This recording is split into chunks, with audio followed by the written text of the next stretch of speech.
8절부터 먼저 읽어야 될 것 같아요. 8절 함께 다시 한번 읽어주십시오. 시작. 여자들이 몹시 놀라 떨며 나와 무덤에서 도망하고 무서워하여 아무에게 아무 말도 하지 못하더라. 아멘. 여러분들 우리 개역개정 성경을 잘 펼쳐보시면 마가복음은 16장 몇 절까지 있어요? 20절까지 있습니다. 그런데 9절부터 20절까지는 괄호가 이렇게 돼 있어요. 대괄호가. 그 왜 그럴까요? 9절부터 20절까지는 실제 후대 사본에서 보면 없다는 거예요.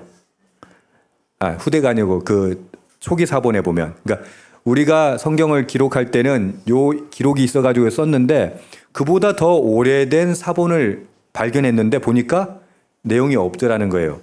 그래서 대부분의 학자들은 마가복음이 8절로 끝난다고 봅니다. 그런데 8절의 내용은 이렇게 끝납니다. 여자들이 몹시 놀라 떨고요. 무덤에서 도망갑니다. 이 상상이 되세요? 무덤에서 도망가요. 뭐 이렇게 예수님의 부활을 전해야지 이게 아니고 무서워하여 아무에게 아무 말도 하지 못하더라 이러고 끝나요. 이게 마가복음의 결론이에요. 쉽지 않아요? 아니 나가가지고 이 9절 이후에처럼 뭐 말씀을 전하고 막 예수님의 부활을 전하고 그래야 되는데 마가복음은 어떻게 끝난다고요? 여자들이 무서워서 무덤에서 도망가고 두려워가지고 아무 말도 못해요. 그리고 끝나는 거예요. 뭐 복음서가 이렇게 끝납니까? 그 이유를 오늘 함께 나누고자 합니다. 그러기 위해서 우린 여인들이 어떻게 무덤에 가게 됐고 어떤 사건이 있었는가를 잠깐 살펴보겠습니다. 예수님께서 십자가에 죽으시던 그 자리를 지켰던 것은 남자 제자들이었습니까? 아니면 여성들이었습니까? 여성들이었었죠. 비겁해요. 남자들은 비겁해요. 뭐 강한 것 같은데 강하지 않아요. 우리가 마가복음 큐티하면서 예수님의 십자가 처형 장소를 지켰던 여인들의 이름이 나오죠. 막달라 마리아가 나오고요. 작은 야고보, 그러니까 형제 이름이 요셉인데 요새라고도 부르고요. 요새 어머니, 그러니까 글로바의 아내라고 나오기도 하는 그 인물이 있고요. 그 마리아, 두 마리아 나왔죠. 또 한 명의 마리아는 예수님의 어머니 마리아, 요한복음에 나오고요. 그 다음에 또 한 사람 나와요.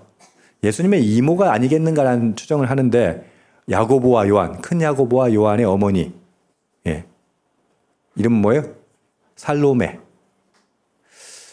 그 네 명이 이제 나오고 그 외의 여자들도 있었다라고요. 그래서 제가 큐티하면서 여성들은 모성애적 사랑이 있는 것 같아요.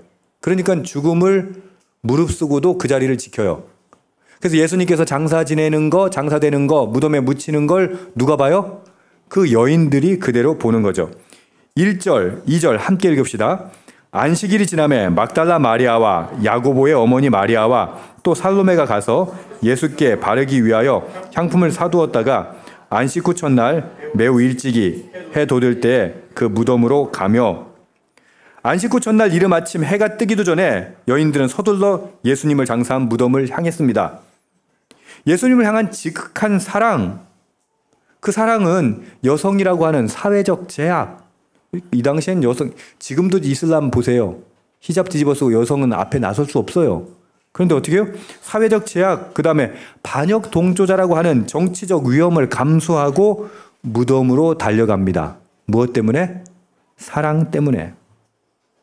믿음 때문에. 여러분, 우리의 사랑이 공허하다는 게 뭔지 아세요? 희생하지 않아요. 사랑해 하면서 희생하지 않아요. 사랑해 하면서 헌신하지 않아요. 우리 부부관계가, 우리 이웃 사랑이 공허한 게 이유가 뭐예요? 적당히 사랑하는 거죠. 나한테 유익이 될 때까지만 사랑하는 거예요. 그건 사랑이 아니죠. 그런 희생이 또 한 명 있었죠. 아리마대 요셉이었습니다. 그는 자신의 신분적인 위험, 명예의 실추 감수하고 빌라도를 찾아갔습니다. 그리고는 어떻게 해요? 시체를 요구하죠. 여러분, 예수님을 믿는다는 것, 예수님을 따른다는 것은 바로 이런 것입니다. 사랑과 헌신이 없는 믿음은 공허한 외침일 뿐입니다. 부끄러워요. 저도 목사가 돼가지고 이런 공허한 외침으로 살고 있는 건 아닌지, 말하고 있는 건 아닌지. 지는 희생하지 않고 사랑하지 않고 헌신하지 않고, 그러고는 뭐라고 그래? 맨날 뭐 예수 믿으라, 뭐 사랑합니다. 여러분들께 항상 옆 사람 보고 사랑합니다 해보세요. 그러면 사랑합니다. 말은 좋지 뭐. 웃으면서. 사랑한다는 건 뭐예요? 희생한다는 거예요. 헌신한다는 거예요.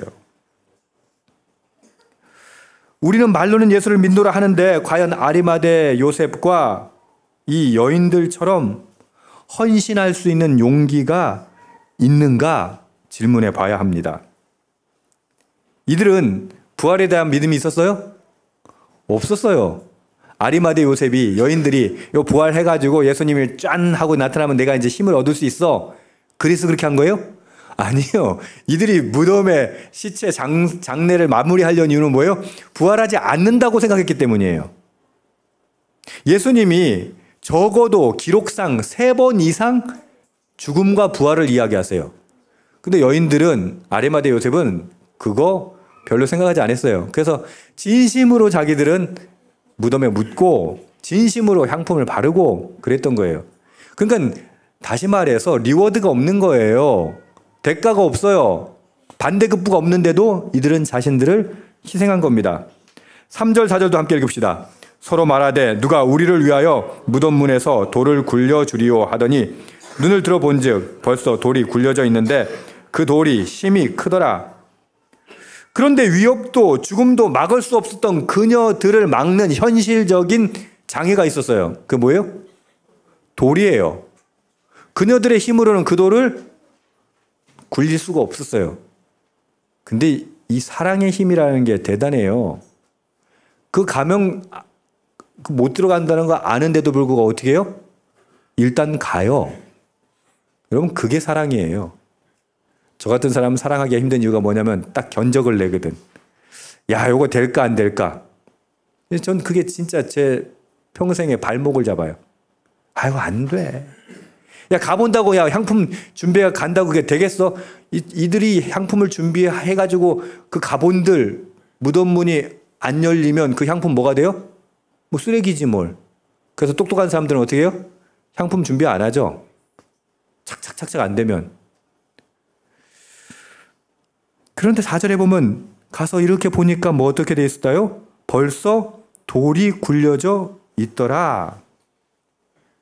하나님께서 일하시는 겁니다. 하나님은 우리의 작은 발걸음을 기적의 주인공이 되도록 사용하신다는 거예요. 보세요.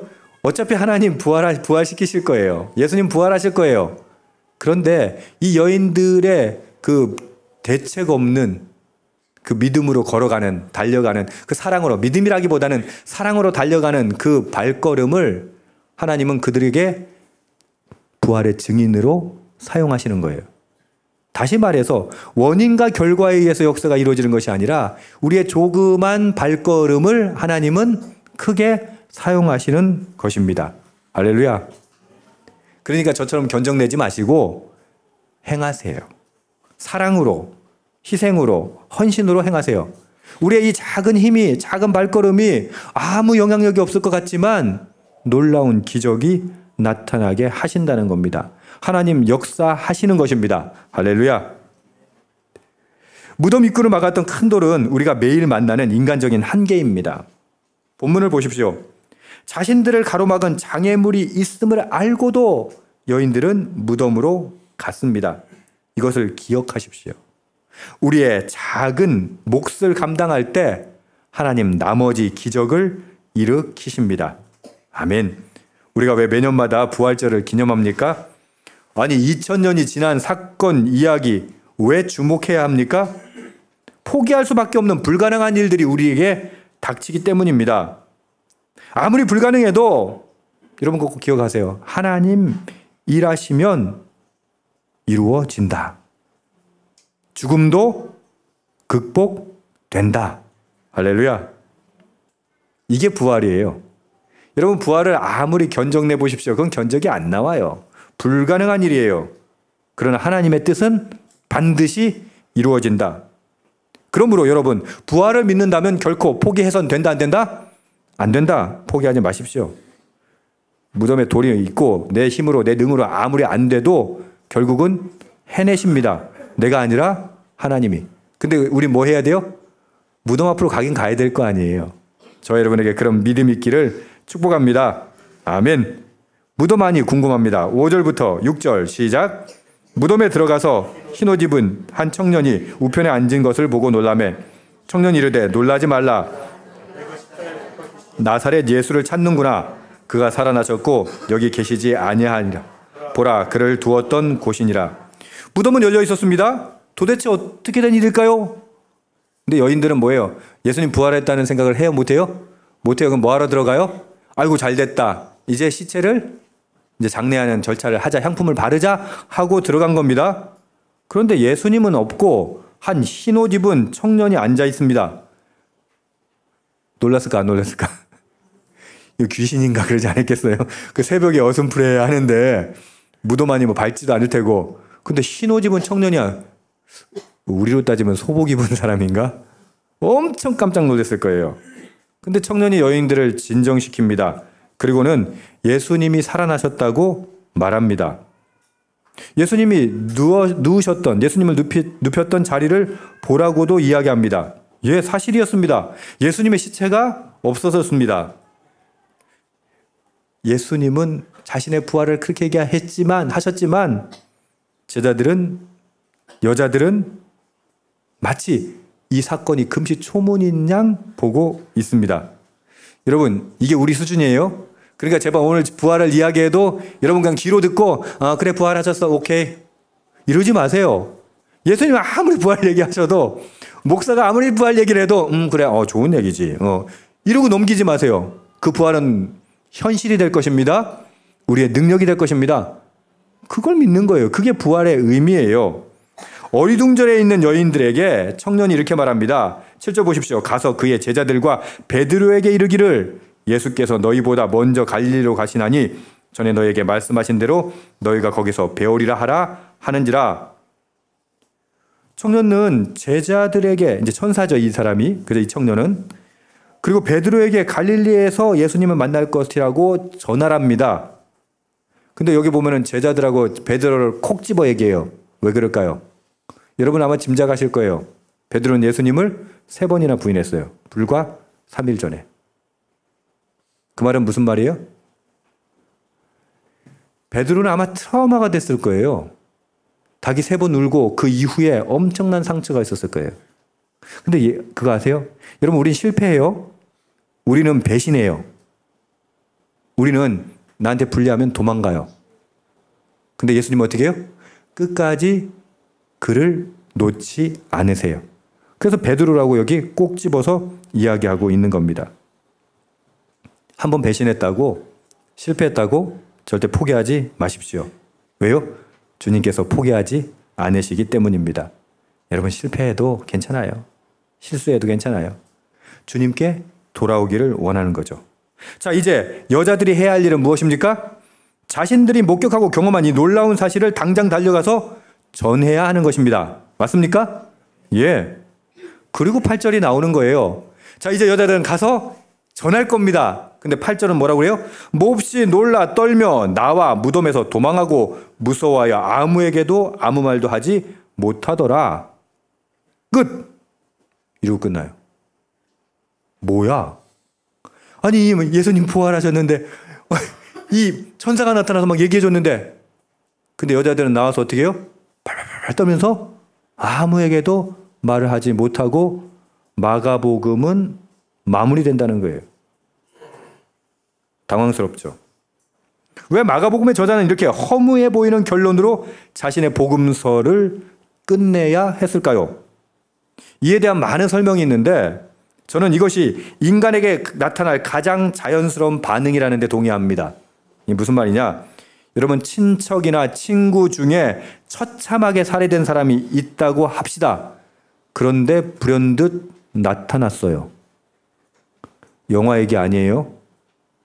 생각해 보세요. 처참하게 죽은 사람이 눈앞에 나타났어요. 여러분의 반응은 뭘까요?